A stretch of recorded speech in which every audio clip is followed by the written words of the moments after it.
The gut is the first line of defense, and it unfortunately takes the brunt of all the stress and inflammation and chemicals and toxicities that we're exposed to. But the things that we're eating and the things we're drinking are causing gut issues. Too many people have gut issues. If we get to the source of what's causing the gut issues, give support to the gut, which the bioactive carbons, fulvic and humic, are amazing at because of its binding toxicity and also feeding the good bugs there, we can start changing our gut. Our guts are so critical. That's why we have to deal with it in step 2. So now we're bringing this back. Toxicity creates deficiency. This slide, super important and critical to comprehend. Right? If I'm looking at the reaction, A goes to B, it needs some magnesium to facilitate that. B goes to C, and that needs some vitamin B6. C goes to D, and it needs zinc as a cofactor to make that happen. But now all of a sudden I have this huge wall, a toxin, a chemical, a poison that I'm exposed to, puts a huge wall between the reactions of C and D to happen. I need so much more zinc to get up over that wall.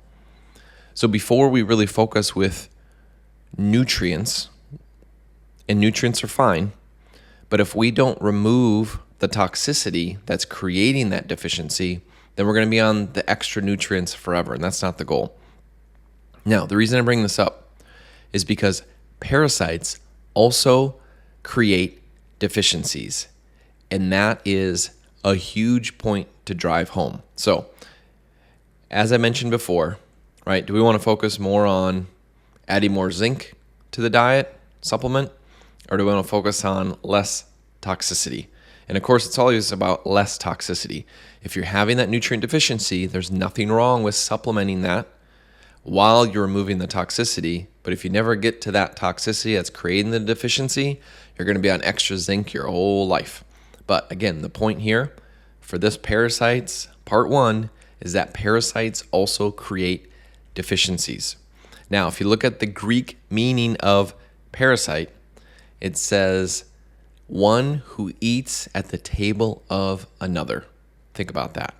Somebody that's sitting at your table, taking nutrients from you, while you think, oh, I'm just eating for myself. You could be eating for the critters inside of you. So as we look at traditional versus functional versus foundational medicine in the topic of parasites, are parasites common? Traditional medicine at this point usually says no. You don't have to worry about parasites, especially when you're in first world countries. There's really no parasites to worry about. Functional medicine, kind of, back and forth, sometimes addresses. Foundational medicine, this is the crux of illness, is toxicity creating parasites. So yes, parasites always need to be addressed and are a significant source of health issues. Parasites are a result of our environmental toxin exposure. Parasites cause, just like I mentioned in the last slide, nutrient deficiency. They also cause immune dysfunction or dysregulation. Parasites are sponges for toxins. This is why we're having a toxicity or a parasite epidemic on top of the toxicity epidemic.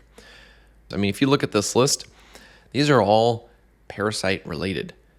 Bad skin issues, massive bags under the eyes, environmental allergies, food allergies, especially dairy. I can't tell you how many times people are misdiagnosed and not even considered parasites. I mean, when you clear parasites out, man, that fixes so much stuff. Just crazy. So important points. You never know what is crawling in you until you cleanse.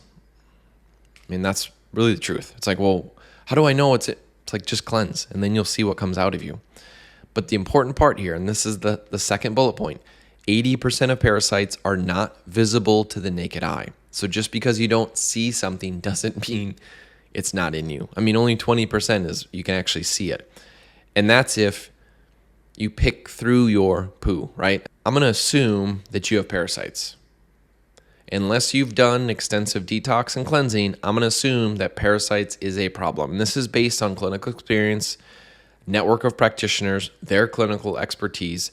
And just understand, clinical expertise always leads to a reason to research something. So clinical expertise, clinical experience is the front runner before research comes out on something. Here's my inexpensive parasite test. You're going to take 2 fingers and you're going to put it on your carotid artery right in the middle. And if you feel a pulse, that's positive for parasites. Okay, so it's a little bit of a joke, sarcasm, but at the same time, well, it's really true. You know, my good friend, Dr. Todd Watts, says if you have a pulse, you have parasites. And it's like, as much as I would love to prove him wrong or be like, no way, man, I have to agree with him. I mean, years and years of working in this area and field and researching and diving in, obviously things I'm going through in this program and videos, just continues to come back to it's a toxicity epidemic leading to parasite problems that's causing nutrient deficiencies, that's causing immune dysfunction, that's causing drainage dysfunction, mitochondrial dysfunction. And it's like, you change that, you change people's health. But our saying, just like Shrek, better out than in. You know, that's always the best thing. Just get it out of you. Roadmap to health matters. Order matters. Parasites must come out early. This is why you're focusing on them earlier in the journey, because they harbor all kinds of other things. Lyme disease, bacteria, mold. Dr. Klinghart's talked about for years research in Europe showing that mold lives within parasites. Viruses, which I would really say are toxins, are stored in parasites. Parasites produce exosomes, or some people refer to viruses. Parasites are sponges for heavy metals. Parasites need to be dealt with early. But again, we open drainage up, support mitochondria. Then we start going after parasites, focusing on the gut,